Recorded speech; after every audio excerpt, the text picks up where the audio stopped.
welcome back to Trinidad and Tobago. This is PSA TV. I am your host, Christy Kali Singh. And on a regular Tuesday, we have negotiations. But today, joining me in studio, I've got the second vice president of the Public Services Association, no stranger to our studios, of course, Mr. Gregory Cova. Good morning to you. Good morning, ma'am. Very early morning for you. Or it's a typical morning? It's a typical morning. I was in the office at 6. Very. And we have things to do. You know. So it's a Tuesday, and as per usual, Tuesdays are meant for negotiations here in PSA. But today we're in-house? Yes, because the minister would have called the president yesterday afternoon and said he was waiting on certain calculations and whatnot. Right. And as a result, we recognize the minister being honorable. Yes, so the president would have said that he gave him 2 weeks. So finally, some bit of communication there. Yes, he has come out of this indifferent. Yes. That he was being indifferent to the workers' plight and so on, and he did call. So the president has acceded and has given him 2 weeks. The next time we'll be meeting with them or looking to seek and understand what they have for us is on the 16th, I think. 2 weeks, yeah, 16th. Yes.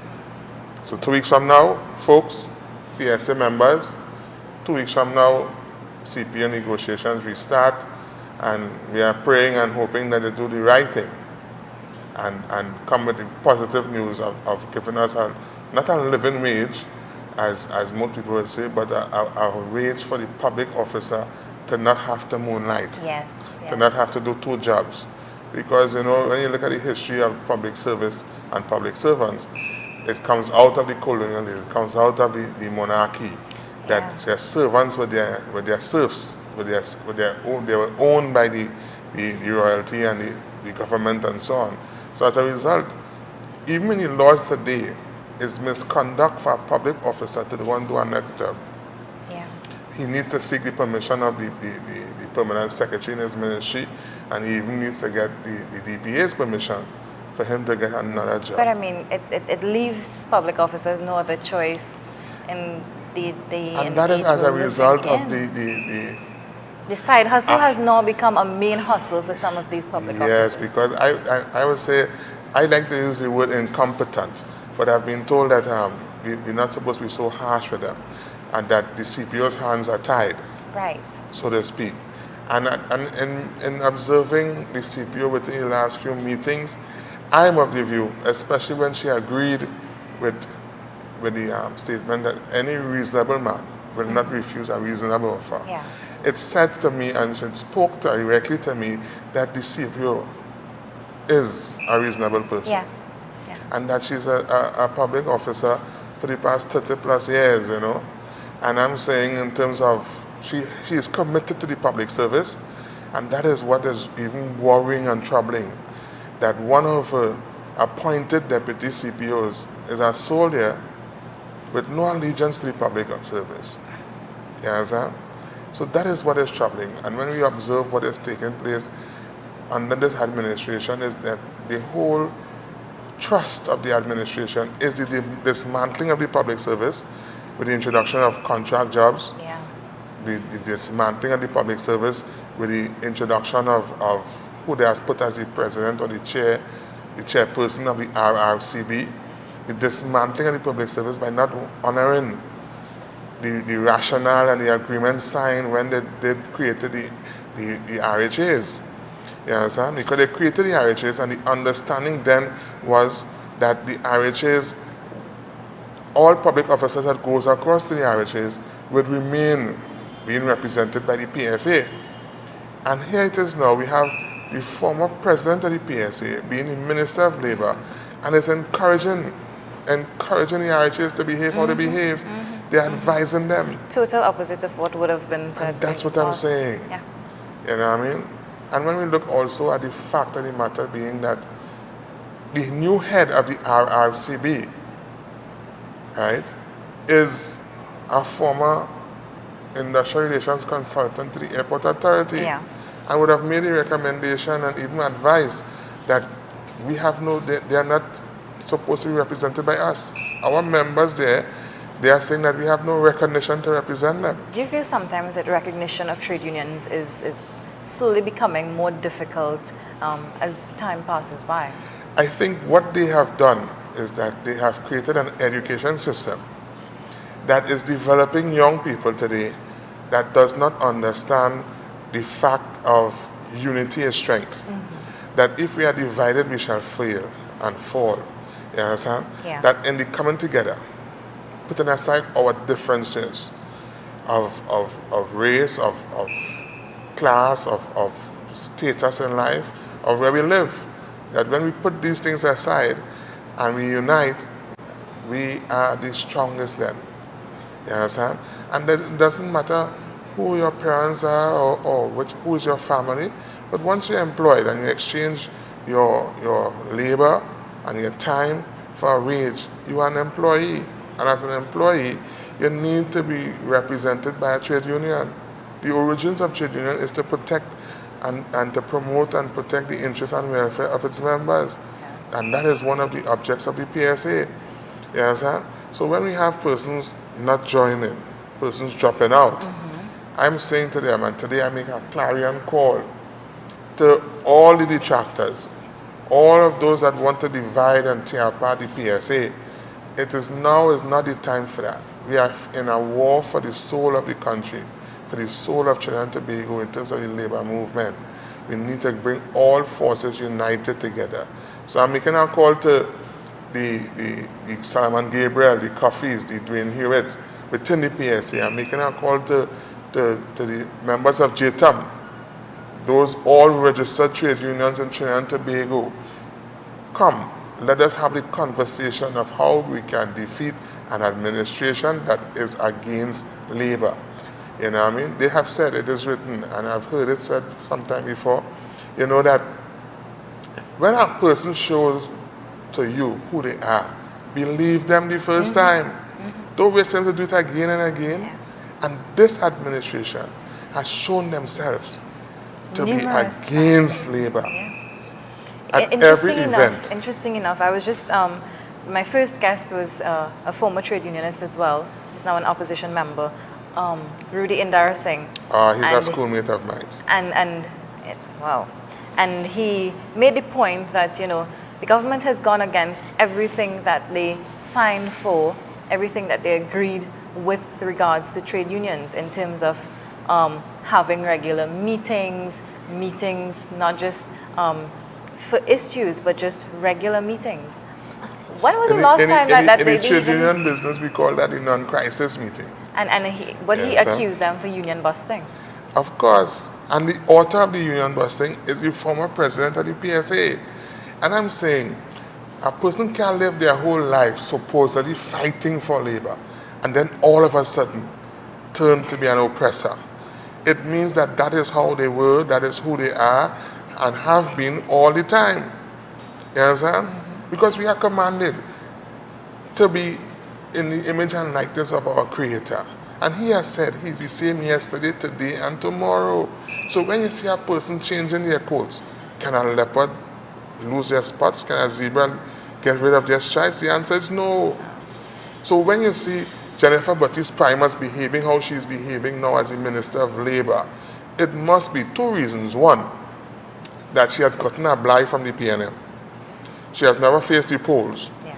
The last time she faced any poll was in the PSA here, and President Watson Duke is the one who dethroned her.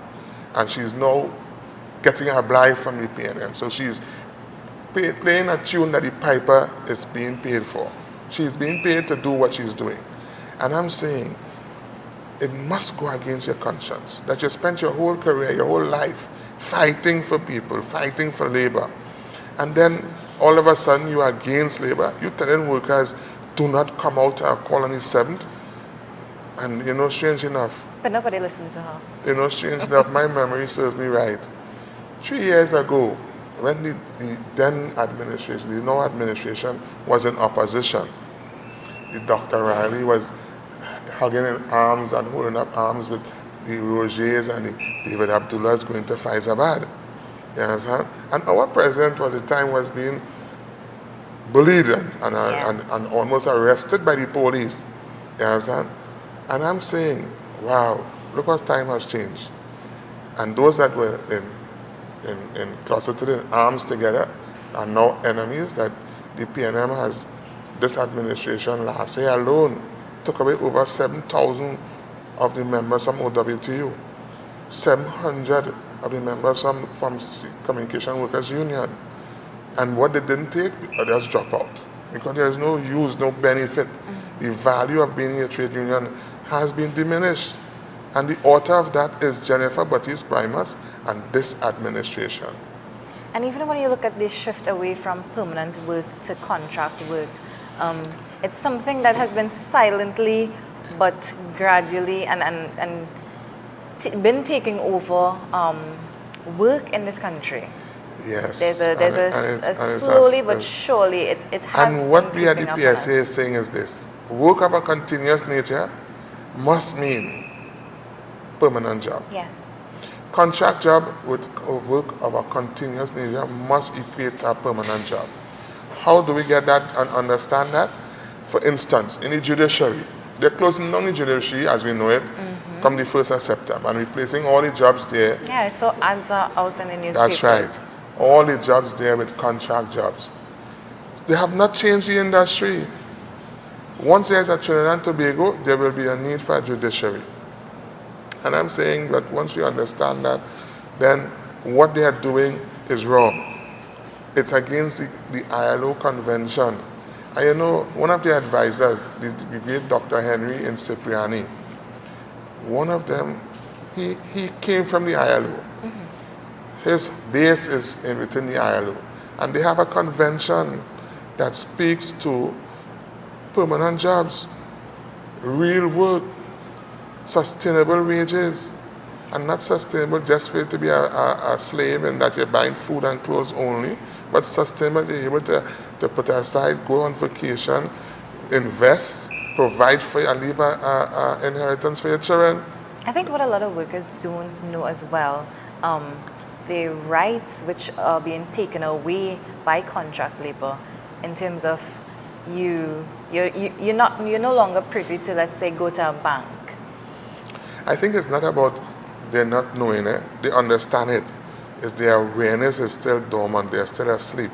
And that's why we at the PSA here, by August month, we'll be starting the PSA Academy of Training for us to start educating our members, beginning with our leadership, and to empower them.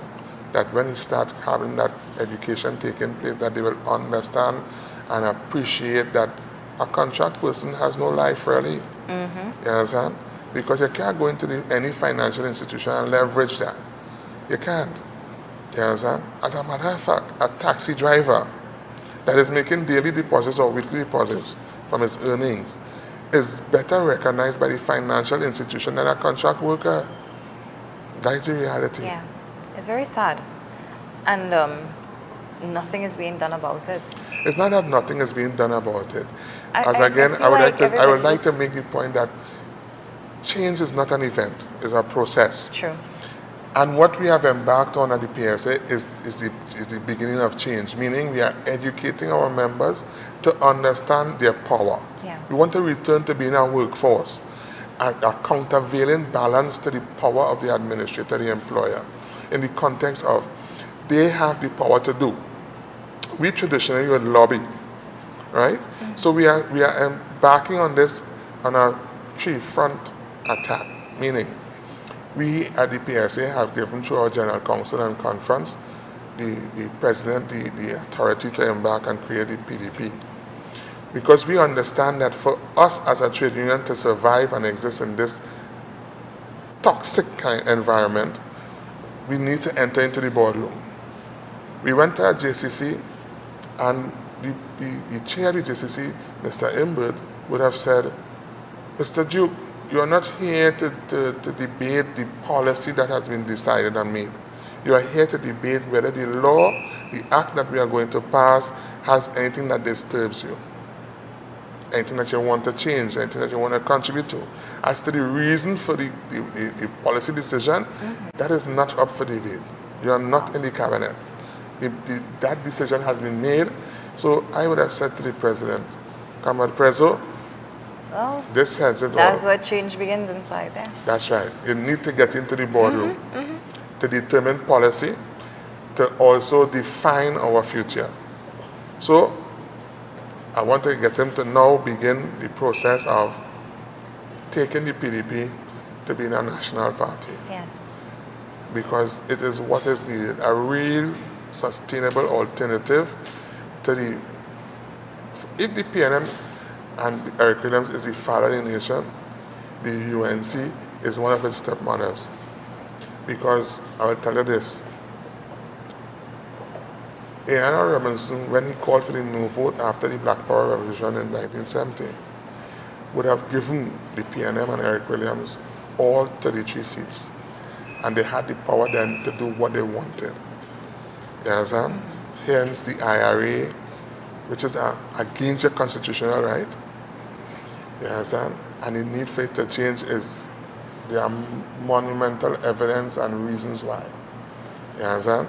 So I'm saying what is required of us now is to begin that change. How do we begin that change? One, put the president as the prime minister. Put the president as the chief secretary. Put him into an area of influence as to determine what happens in the boardroom. Two, the educating of our leadership and transforming the understanding of our membership into understanding that they are a workforce for delivery of service. Because we know that we are Trinidadian or Tobagonian by a public officer having delivered on our behalf. Our birth paper, our ID card, our driver's permit, our passport, is we have delivered on this on our behalf. You understand? So that's what I'm saying. Mr. Cova, when you look at the labor reform in this country, do you think there is... Labor reform, what's that? That's a farce. They're talking labor reform, the ECA, the Minister of Labor. And by the way, Minister of Labor, Honorable Minister, been looking at what you're sneaking up on us with, that you're in the dead of the night, that which the PNM and this administration accused the UNC of with Section 34. That is what they're engaged in now. In the dead of the night, they're looking at the sneaking laws that are, where's the word, right? It's detrimental to our members, to the workers and the employees of Trinidad and Tobago. And my question is, in Trinidad and Tobago, there is no safety net. Yeah. A person can't lose their job in Petrotrin and come up north and work with some other oil company in Shariamas. It can't. They have lost their jobs and they are unemployed. They have lost their jobs and they have nowhere else to go. Some of them, I think, is looking at Guyana, but they are developing their own resources across there. You understand? Guyana has been slowly but surely There's no social increasing. security, there's no safety net for us in Trinidad and Tobago. How many of us will go and drive taxis and pull bill? How many of us? In the last, year alone, is 14,000 jobs lost. 14,000. The latest being Harry Creek and Berger. Yeah. You understand what I'm saying? And it's nibbling away at the economy. Who else but the workers is who the ones that contribute and build the economy? The same 1% that the ECA and them just complain about if the government gives this big increase, which is only 14%, restoring our purchasing power to what it was, bringing back our 84 cents, 86 cents dollar back to being a real dollar. They are saying that that will impact on the economy negatively. But when a public officer, a public servant gets a back pay, what do they do with it? The last back pay, the Prime Minister came on television and said it cost the government $5 billion. My question to you public officers, how much of that $5 billion is now in your pocket still?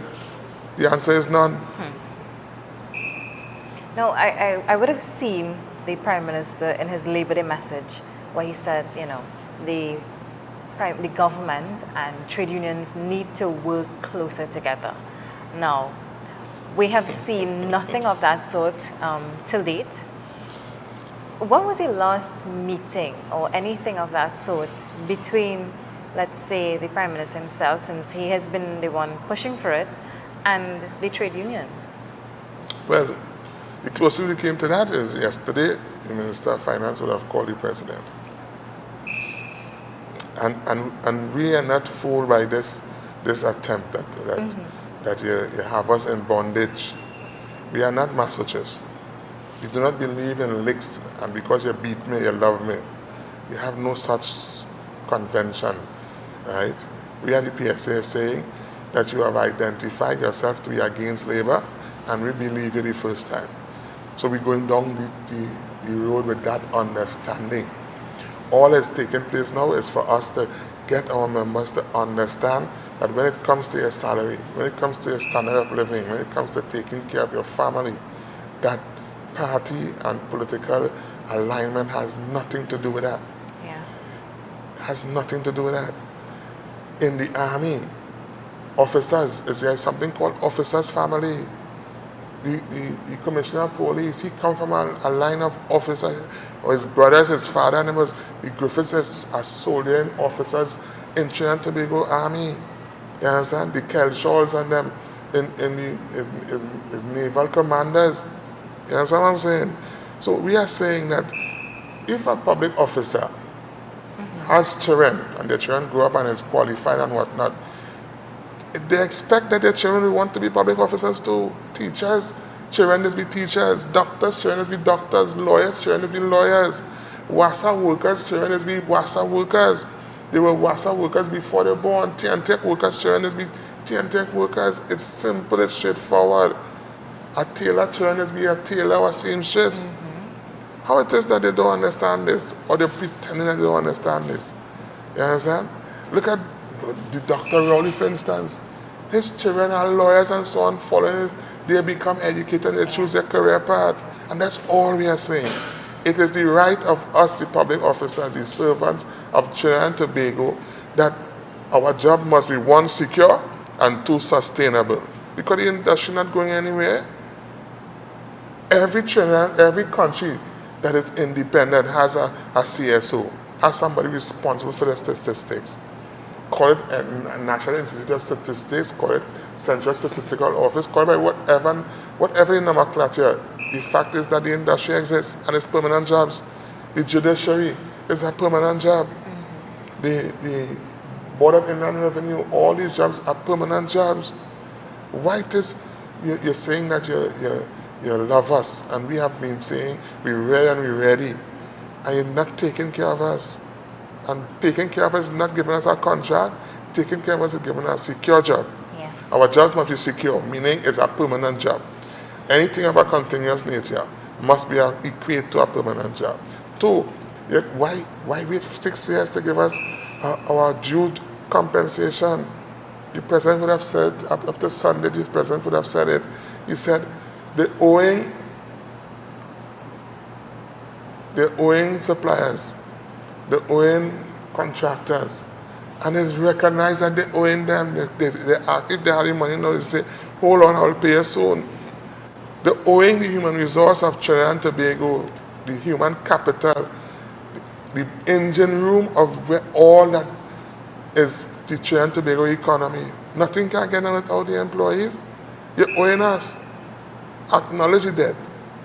And what we are saying is a reasonable offer, you know. All we are saying is this. Inflation was 14% for the period 14 to 16. Yeah. The average inflation was 14%.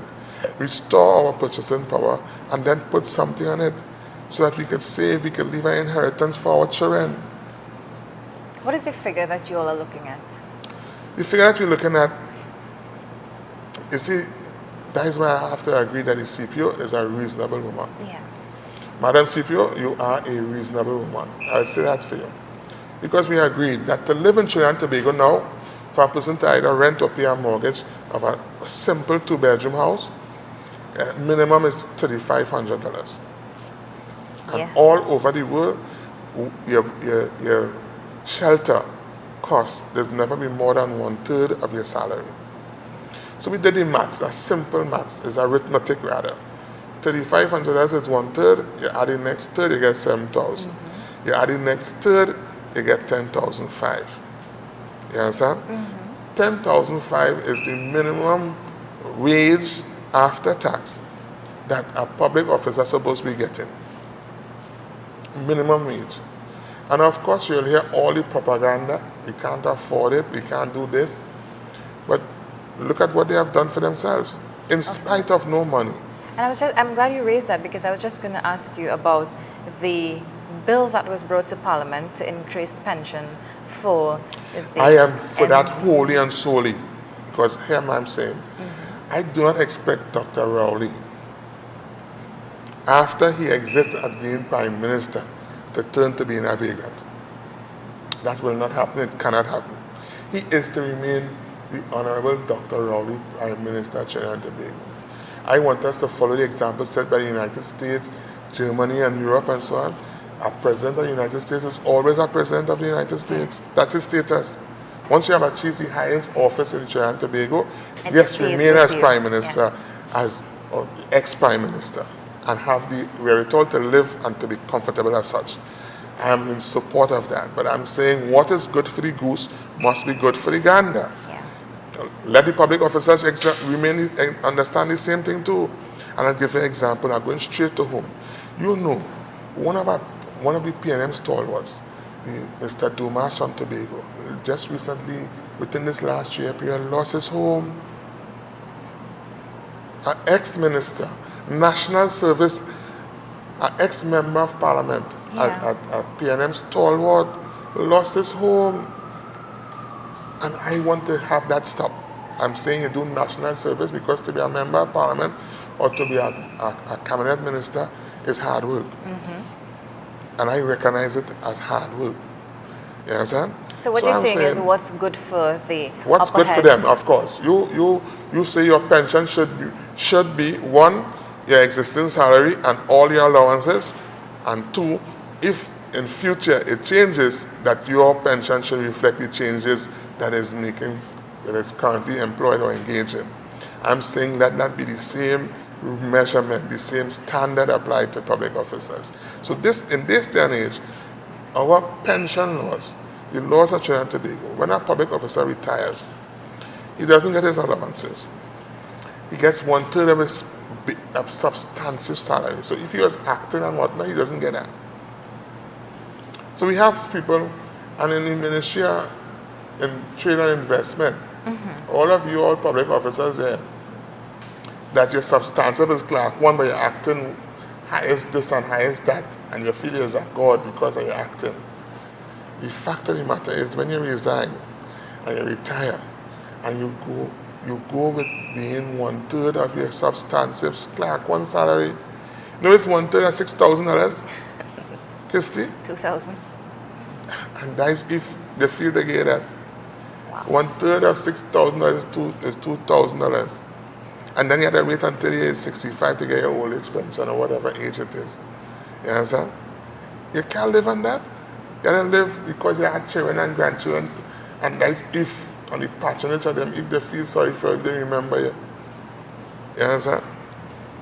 You know the growth rate for homes, old people homes in Trinidad and Tobago is an average of 50% increase year on year.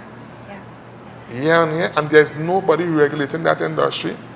People with 2-bedroom putting 10 old people in it and send our old people home. You understand? And then when we look at the treatment at some of these homes. And because the person's being employed and not even getting minimum wage of $15. You understand? I know there's been a lot of talk about the retirement age as well. Some may have said it should be increased to 65. I don't hold to that one at all. No? I don't agree with that. I'm saying enjoy your old age. Even in scriptures, what is a letter to a man is 70, which is 70 years. So if you retire at 60, you had 10 years to enjoy your achievements in life, to enjoy your grandchildren, to enjoy, you know what I mean, the pleasantries in life, to do a little travel, to enjoy a beach, a Macquarie in the middle of the morning, a Marcus, Richard Bacon Shack in the middle of the week, you know what I'm saying? Enjoy that, that's what I'm saying. Of course, if you have experience, you have organizational, what I call capital, and that you have spent 30 plus years in an organization, you have institutional knowledge, come back and volunteer. Train the young ones, mentor the young ones into what is required of them. to be a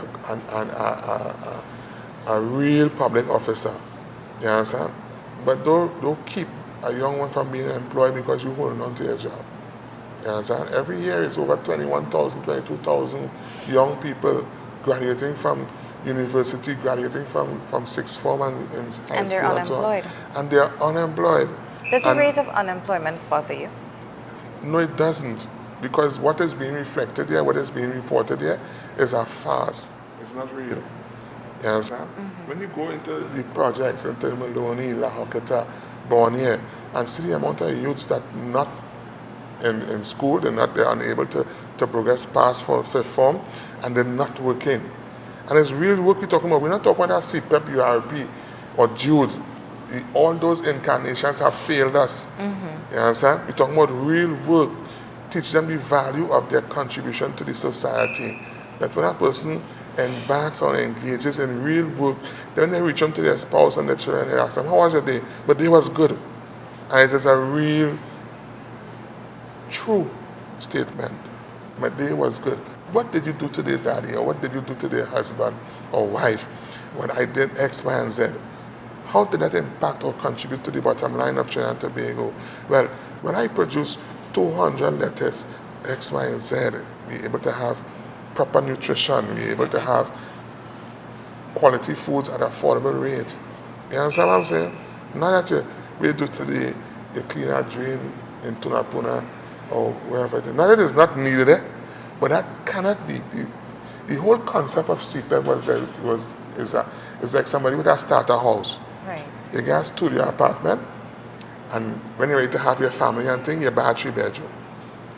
You understand? CPEP and so on is to be a starter program for training and development of the young unemployed. So it's again a stipend. It's like a YTEP or a civilian conservation corps, preparing you for the real world of work. But they're not doing anything to create jobs. They are bankrupt for ideas for creation of jobs. They're bankrupt with ideas for solving the crime issue. And funny enough, if you look at the PNM's mandate, you'd see that in a little corner tucked away neatly, you'll see job creations. But what we have seen, ironically, is quite the opposite. Yes, it's job extinctions. That's what they're doing. They're destroying and burying jobs that already existed. And in fact, their track record, they'll be looked upon in history as being the ones, the author of the extinction of trade unions, of the trade union movement, and also the author of the extinction of real sustainable jobs. Very interesting. Do you think that perhaps the government has betrayed the labor movement of this country? Again, I would say it's not a betrayal. It's like when the frog is carrying across the scorpion across the river, and in the middle of the river, the scorpion stings his frog. He said, but two of us would die. He said, but it's my nature. The politicians in this country, that's their nature. Their only qualification for the job is that they have convinced enough people to vote for them. You understand? And when that happens, is you know for a fact that they will be at the beck and call of the persons who they believe put them there, who would have financed their campaign. That is why they can, all the laws they bring in the last 3 years, they bring in a whole host of laws. They bring in whistleblower this and all kind of thing. But they won't bring a law to reform campaign financing, because that's how they put money in their pockets. That is the reality. And the person who's putting money in your pocket is who own them. You understand? So you're unable to escape from that. It's not a betrayal, it's a revelation of who they are. And if you as we as the trade union movement, we as the PSA is saying that we know who they are. We understand who they are. And we will return by one, educating and empowering our membership to understand that we are a workforce. Your employer is not your friend. Yeah. You understand? You have enough friends and family. Very interesting points there. And in case you're now joining us here on PSA TV, this is the Wake Up Call here with me, Mr. Gregory Cova, the second Vice President of the PSA. Mr. Cova, we've just got about 2 minutes to wrap things up for this section. So I'm going to ask you your closing comments. Do you think there's a glimmer of hope to see some sort of... Once there's light, there's hope. And I'm saying to you again, PSA members, change is not an event, it's a process. I'm calling upon each and every one of you to put aside the restraint, the reins of politics in the context of here's a PNM or here's a UNC, to put aside the restraint of education in terms of you're feeling that you're too educated to be engaged in protests and to march and to contribute to democratizing of the country. Respond when your trade union leader call upon you to be present at an event. To respond, I'm calling upon you. Trinidad and Tobago, the time is now. The time is now. That's right. Exactly. So on the 16th, we'll see more. We will be returning to the CPO or to the Minister of Finance. What's the next venue for negotiations? Well, that will be determined then. Okay. You understand? But the CPO and they have a way of trying to tell the PSA how much people to work with. Well, we are calling all persons. Well. We want all. If we represent them, we have 17,000 financial members, and when we speak and we negotiate something, 80,000 is benefit. We want 1% of that 80,000, 10% of the 80,000. 8,000 people come out. 8,000 people come out on the 16th. You understand? Be present, be in town to understand what is being offered on your behalf, what is being offered to you. And then you'll be able to say yea or nay to accepting it. Mr. Cova, I see we have some guests in studio this morning. But they are not guests, they are interns from Cipriani College of Labor. We was waiting downstairs for other things, and I tell them downstairs because you called on me this morning and said, come. Well, I hope they enjoyed our show this morning. Well, I think if not, well, we got to send them back. Yes, all right, so that brings us to the end of this segment for the Wake Up Call here on PSA TV. We're going to head to news right now, and when we return, we're going to be joining Mr. Clyde Elder is supposed to join us on set, so stay with us. All right.